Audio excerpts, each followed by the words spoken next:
Bonjour à tous. Donc on va partager un autre point de vue qui est issu d'un retour d'expérience de la société Advance que je représente. Je suis Benjamin Leroux, je suis consultant senior. Advance, c'est une société spécialisée dans le management de la sécurité de l'information. On intervient historiquement à Lille, mais pas très loin, ici à Paris, place de la Madeleine. Vis-à-vis du RGS, on accompagne beaucoup de collectivités territoriales, des régions, des départements et des villes, et en particulier la ville de Bordeaux. Je te laisse te présenter. Je vais me présenter rapidement. J'ai en charge la sécurité de l'information donc à la ville de Bordeaux. Et dans le cadre de la sécurité de l'information, j'assume la fonction de RSSI. On a voulu partager un retour d'expérience sur comment une collectivité locale, donc comment une ville peut profiter en fait du RGS et en faire un levier pour mettre en place, développer, enrichir une démarche en matière de sécurité. On parle souvent du RGS avec un œil assez technique sur des histoires de certificats, de nombre d'étoiles, de produits qualifiés et certifiés. On en a parlé, les autres intervenants en ont parlé. C'est aussi un ensemble de bonnes pratiques, des règles de bonne gestion de la sécurité, d'introduction de la sécurité dans les processus, donc de management de la sécurité. On a revu les grands principes qui sont dans le corps du texte autour de l'analyse des risques, sur le fait d'avoir une approche globale, pilotée, proportionnelle. L'idée, c'est de voir comment tout ça va pouvoir profiter à une organisation comme une collectivité locale qui pourrait, par une taille plus réduite, par des moyens plus réduits, par une maturité peut-être plus réduite, avoir un positionnement différent et pour lequel la conformité RGS pourrait représenter un challenge plus important. Oui. Moi, j'ai peut-être nuancé effectivement ce qu'ont dit mes prédécesseurs. Nous, vu de Bordeaux, vu des collectivités, quand on entendait parler de l'agence ou de la NSSI, on entendait souvent le mot interdiction. Interdit de faire du biode, interdit de faire... je ne veux pas relancer le débat, mais interdit de mutualiser les réseaux, interdiction de faire un certain nombre de choses. Et finalement, c'était du bruit qui venait de Paris, et c'est quelque chose qu'on ne prenait pas en compte. Je sais, effectivement, pourrait me dire que je fais une caricature et qu'il y a des guides, il y a le guide d'hygiène, il y a un certain nombre de guides thématiques. Je peux en citer un, il y a un guide assez bien fait, un guide technique de la NSSI sur la vidéoprotection. Je vous défie de trouver une seule collectivité locale en France qui a pris en compte ce guide dans la mise en place de sa solution de vidéoprotection dans la ville. Alors pourquoi je dis ça ? Parce que le RGS, c'est le contre-pied de tout ça. Le RGS, j'ai envie de nuancer ce que vient de dire mon prédécesseur. Le RGS, en fait, c'est un esprit et ça amène une approche de la sécurité par l'amélioration continue. Donc pour nous, le RGS, c'est un départ, c'est un élément important parce que c'est quelque chose qui force la collectivité à se responsabiliser sur la sécurité de l'information. C'est quelque chose qui nous force à sensibiliser nos populations sur la sécurité de l'information. C'est quelque chose qui nous engage à mettre en place une démarche. Et c'est quelque chose qui nous oblige à amener le politique à réfléchir par rapport aux risques. Donc, le RGS et l'obligation du RGS, c'est quelque chose d'important, puisque c'est quelque chose qui vient changer fondamentalement la façon dont on abordait la sécurité dans les collectivités territoriales. Et je vais juste nuancer aussi ce qui a été dit avant. Je n'ai pas tout à fait la même analyse que mon prédécesseur sur la partie juridique. Nous, le gourdin, il n'est pas en mousse. On a essayé de le durcir un petit peu, parce qu'on a besoin effectivement de taper sur le politique et de dire que le RGS est important et que le RGS est obligatoire. Et ce gourdin-là, on le justifie tout simplement par le fait qu'au niveau juridique, c'est vrai qu'il n'y a pas comme la CNIL de sanction, il n'y a pas d'audit fait par la NSSI sur la mise en place ou pas du RGS. En revanche, on représente des citoyens. Et le RGS, c'est dans les textes, c'est une obligation.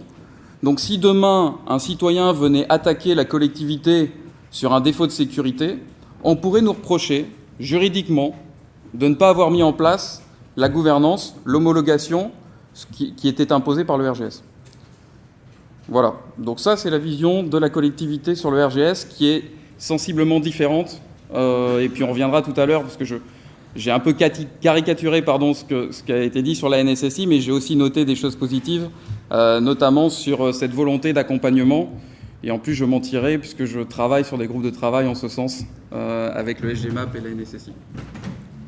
Donc Donc on va voir comment ce gourdin, hein, quelle que soit sa forme et son intensité, peut aider justement les collectivités à se mettre dans un ordre de marche finalement sain vis-à-vis de la sécurité, de l'inscrire à l'agenda de leurs priorités et d'avancer. Donc on a parlé de l'homologation, on va pas revenir sur les textes et la définition, mais justement quand on explique à une collectivité, à une structure qui a peut-être des ressources, des équipes informatiques, qui n'a peut-être pas de RSSI, comment on va faire une collectivité pour instaurer cette démarche, ce processus d'homologation? Qu'est-ce que c'est qu'une analyse de risque? Est-ce qu'on en avait déjà fait? Quelle méthode on va utiliser? Parce que quand on demande à quelqu'un de faire de l'homologation, il risque de télécharger le RGS et de lien en lien, d'annexe en annexe, il va tomber sur EBIOS, il va essayer de lire les documents de la méthode EBIOS et il risque peut-être de prendre peur. Il va se dire comment je vais m'en sortir vis-à-vis de tout ce formalisme et tout cet exercice que je dois mener à bien. Et puis, vu plutôt de l'organisation de la démarche, du RSSI quand il existe, ou du DSI ou bien de services juridiques, comment on va faire en sorte de déployer ce processus d'homologation. Comment on va le piloter, comment on va le suivre ce processus, et également une question assez classique mais finalement avec laquelle la sécurité pourrait apporter une réponse, comment on va faire se parler un peu mieux des maîtrises d'œuvre et des maîtrises d'ouvrage, et comment progressivement grâce au RGS on pourrait responsabiliser peut-être un peu des maîtrises d'ouvrage dans l'expression de besoins de sécurité, dans l'appropriation de certains risques et dans le suivi dans le temps d'un certain nombre de risques. Donc en ça, la notion d'homologation peut apporter un certain nombre de réponses et peut être finalement une opportunité assez intéressante. Quand on parle de l'autorité d'homologation, une des questions qui revient très souvent, c'est qui est cette autorité d'homologation et comment on va mettre en place ces différents comités d'homologation. Si on revient au texte, il ne faut pas oublier que normalement l'homologation, elle survient avant la mise en production. Alors d'autres personnes ont dit avant nous que ça n'a jamais empêché un projet de partir en production, cette homologation. Par contre, idéalement, ça serait bien de pouvoir le prévoir. Donc on va se poser la question de qui va représenter la collectivité et aussi quand est-ce qu'elle pourra siéger au fameux comité d'homologation pour suivre l'analyse de risque et mettre le coup de tampon idéalement à la fin. Alors, je vais faire le retour d'expérience sur la façon dont on l'a mis en œuvre. Tout à l'heure, Raphaël parlait de cette fameuse autorité administrative qu'on ne sait pas définir, c'est compliqué. Dans une ville, juridiquement parlant, quand on a défini l'autorité administrative, on a dit c'est le conseil municipal. On est à 6 mois des élections. Je ne sais pas si vous imaginez ce que peut être la revue d'une analyse de risque ou d'une homologation en conseil municipal. Voilà. Ils ont lieu tous les mois, tous les lundis, c'est déjà très très long. Il y a des commissions qui les préparent, mais ça aurait été complètement impossible. Donc le choix effectivement qui a été fait, c'est de considérer qu'on mettait en place 2 instances. Il y a une commission d'homologation qui a été mise en place, qui a été validée en instance paritaire. Donc pour une ville, c'est en CTP, en comité technique paritaire, devant les instances syndicales. Et cette commission d'homologation a désigné l'autorité d'homologation comme étant le secrétaire général de la ville. Il faut savoir que chacune des villes a sa propre organisation. À la ville de Bordeaux, le maire est entouré par 2 personnes. Quelqu'un qui gère toute la partie administrative et qui a délégation de signature sur, je dirais, tout ce qui concerne l'administration et la gestion de la ville, et un directeur de cabinet qui, lui, a plutôt vocation à gérer toute la partie politique et la communication politique et la stratégie municipale. Donc c'est effectivement à la ville le secrétaire général qui représente toute cette autorité administrative qui a été désignée comme étant autorité d'homologation. Il y a une autorité qui a été mise en place, il y a une homologation, il y a un processus, une gouvernance qui a autorité sur l'ensemble des services. Le deuxième élément, effectivement, sur la gouvernance, vous l'avez dit tout à l'heure, on ne peut pas tout homologuer facilement. Donc la façon dont ça a été fait, c'est qu'on a défini différents types d'homologation. On a surtout défini le fait qu'il pouvait y avoir une dérogation à l'homologation. Déroger à l'homologation, ça veut dire que j'accepte le risque d'avoir quelque chose en production aujourd'hui qui ne soit pas homologué. Et je ne vais pas mentir, on a à peu près aujourd'hui 80% de nos téléservices qui ne sont pas homologués à la ville de Bordeaux. Ça veut dire quand même qu'on en a 20% qui ont fait l'objet d'une homologation. Juste pour vous donner un volume, la ville de Bordeaux, c'est 4500 personnes employées. C'est un certain nombre d'établissements rattachés. Dans les compétences de la ville, vous retrouvez toute la petite enfance au niveau scolarité. Vous retrouvez le centre d'action sociale. Vous retrouvez des musées, vous retrouvez des écoles, etc., etc. Donc ce sont 4500 agents plus un certain nombre d'agents rattachés, entre guillemets, ou d'infrastructures rattachées. Et puis, vous avez aussi dans une ville un panel de compétences important, donc on a plus de 300 applications, métiers, juste pour le métier de la ville. Voilà. Et puis, il y a un autre point dont on a parlé tout à l'heure, qui est intéressant aussi, c'est le cycle de vie. C'est-à-dire qu'on a des cycles de vie qui peuvent être très longs, des cycles, projets qui peuvent être très longs, puis on en a des très courts. Nous, des téléservices, on peut en rajouter toutes les semaines. Et typiquement, ça a été le cas la semaine dernière. On avait une exposition en ville qui a séduit les Bordelais, et le maire a décidé de lancer une souscription publique. Donc il faut qu'en 3 semaines, on ait mis en place un téléservice pour que les gens puissent souscrire publiquement à cette œuvre, avec tout ce qui concerne le paiement derrière. Voilà. Alors pourquoi je dis tout ça, c'est qu'effectivement la gouvernance, elle doit permettre, et l'application du RGS doit permettre de gérer toutes ces contraintes. L'autorité telle qu'elle a été positionnée au travers du secrétaire général permet effectivement d'avoir une vision sur l'ensemble des services de la ville et surtout une autorité sur l'ensemble des actions qui sont menées pour favoriser le dialogue entre MOE, MOA et surtout sur la prise de risque ou sur la maîtrise du risque. Et au passage, on voit donc que la SSI s'inscrit directement maintenant à l'agenda du secrétaire général, donc ça monte quand même en visibilité. On voit que presque le politique, en tout cas la direction générale, touche du doigt vraiment ces problématiques et les suit, donc c'est quand même un aspect assez positif. Après, évidemment, sur la mise en œuvre opérationnelle, une fois qu'on aura défini cette fameuse gouvernance et ce processus d'homologation, on risque de se heurter malgré tout à quelques écueils sur comment on va faire vivre ces analyses de risque, comment on va s'intégrer dans ces différents projets. Tout d'abord, on en a parlé, c'est la méthode. Une analyse de risque, ça peut être très compliqué, ça peut prendre beaucoup de temps, ça peut consommer beaucoup de ressources, qu'il s'agisse de ressources internes ou de consulting ou d'assistance. Donc il faut à un moment s'approprier.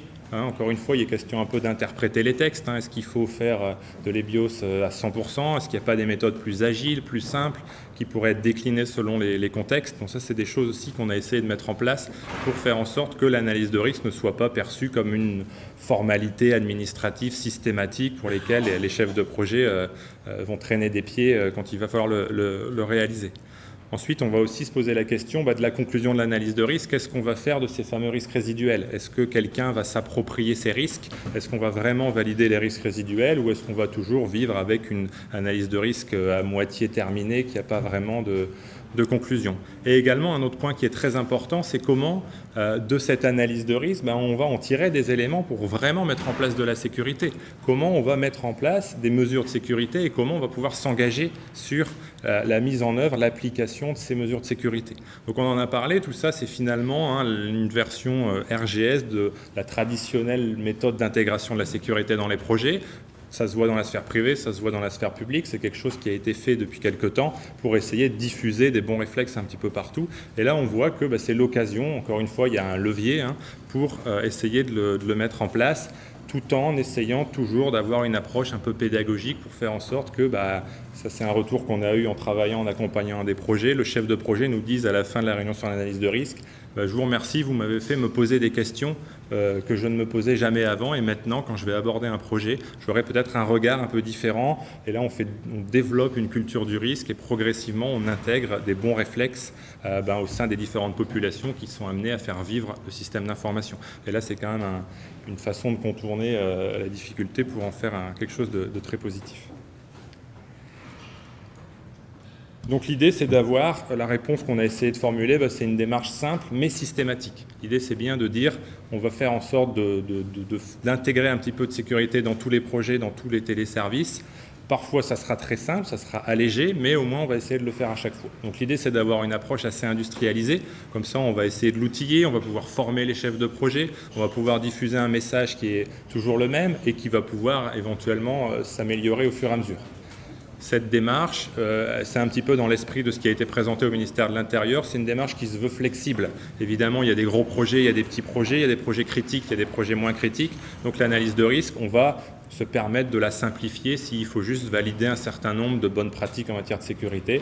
Par contre, s'il faut creuser davantage la démarche sécurité du projet, peut-être que là, le RSSI, des experts peuvent prêter main forte au projet. On passera plus de temps, mais parce qu'on aura considéré en amont que le niveau de risque, l'exposition au risque, la criticité le justifie.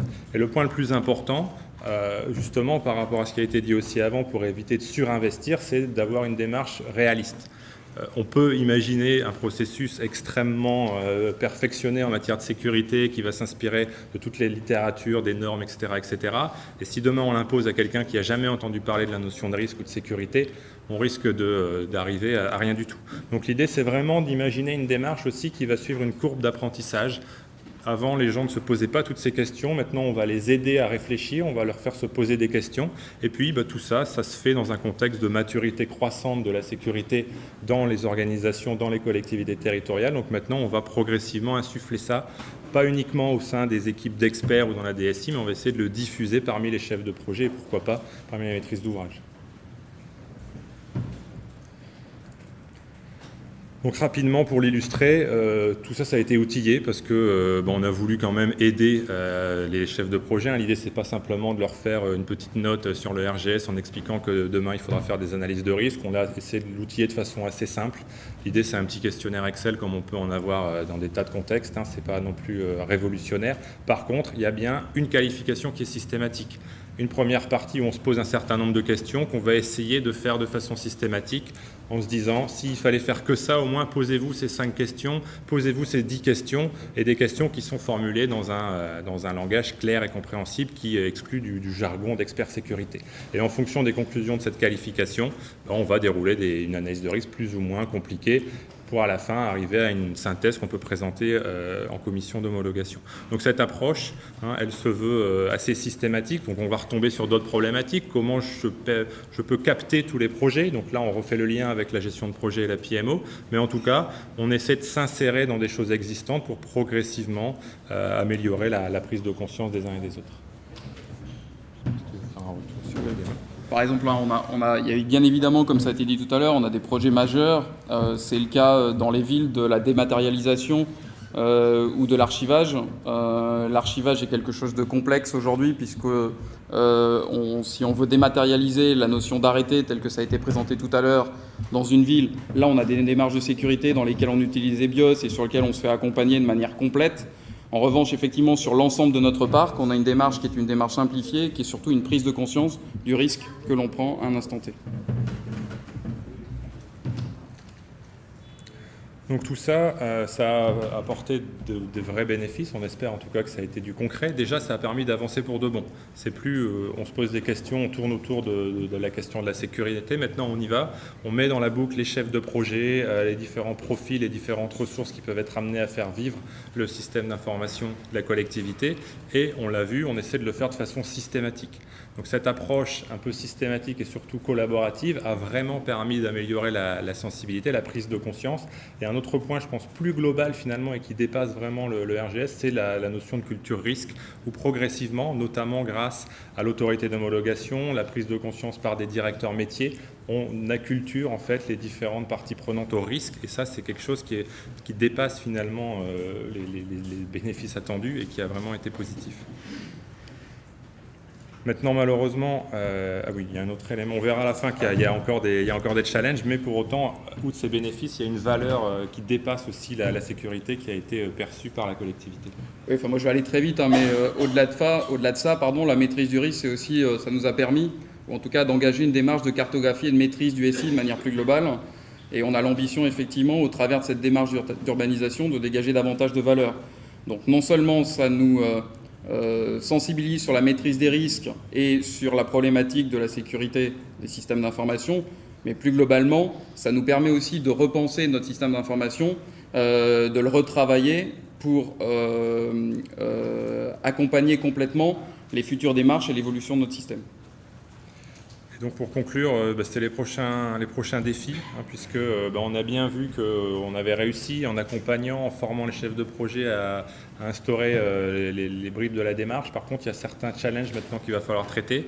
C'est la responsabilisation un peu plus forte, encore plus forte des chefs de projet sur le suivi et la mise en place des plans de traitement des risques. Ce n'est pas tout d'identifier un certain nombre de points d'attention. Maintenant, il faudra s'assurer que dans les cahiers des charges, c'est intégré, que c'est bien intégré dans les systèmes et qu'au fil de l'eau, au fil de la vie du projet, on va vraiment atteindre le niveau de sécurité et implémenter les mesures de sécurité. Et là, on n'est pas du tout sur les problématiques de certificat, d'IGC et autres. Ça peut être des règles très simples comme passer un patch, s'assurer que le socle applicatif est à jour et respecte quelques règles assez traditionnelles de sécurité. Le pendant de ça, c'est aussi d'accroître l'appropriation du risque par les directions, par les directeurs métiers, faire en sorte que le risque résiduel, il soit pris en compte, il soit suivi, il soit un peu monitoré dans le temps. Et enfin, d'autres points plutôt sur la démarche d'homologation en elle-même, sur la façon de l'officialiser et de la formaliser. Ça, c'est une problématique que beaucoup de collectivités se posent, c'est l'homologation, quelle forme ça doit prendre et qu'est-ce que j'en fais. Et aussi, un autre défi, mais qui est aussi une volonté, c'est peut-être de se dire comment on pourra communiquer sur la démarche, en interne évidemment, et pourquoi pas vis-à-vis des Bordelais et des citoyens d'une manière générale. Au niveau de la fin. Oui, le RGS n'est qu'un début pour nous, et on a encore beaucoup de choses à faire. Ce qui est important de comprendre, c'est qu'effectivement, on ne l'a pas vécu aujourd'hui comme une contrainte, mais plutôt comme une opportunité de maîtriser nos risques, une opportunité de repenser le SI, une opportunité aussi de responsabiliser le politique sur la démarche et sur les nouveaux services. Et on parlait de formalisation et je termine là-dessus. C'est une information du début de semaine, donc on m'a confirmé l'accord, c'est-à-dire que les homologations seront notifiées par arrêté, c'est-à-dire qu'elles seront signées par le maire. Donc ça montre effectivement l'engagement par arrêté communiqué en préfecture de la collectivité sur la démarche de sécurité. Et là encore, c'est le bénéfice du RGS.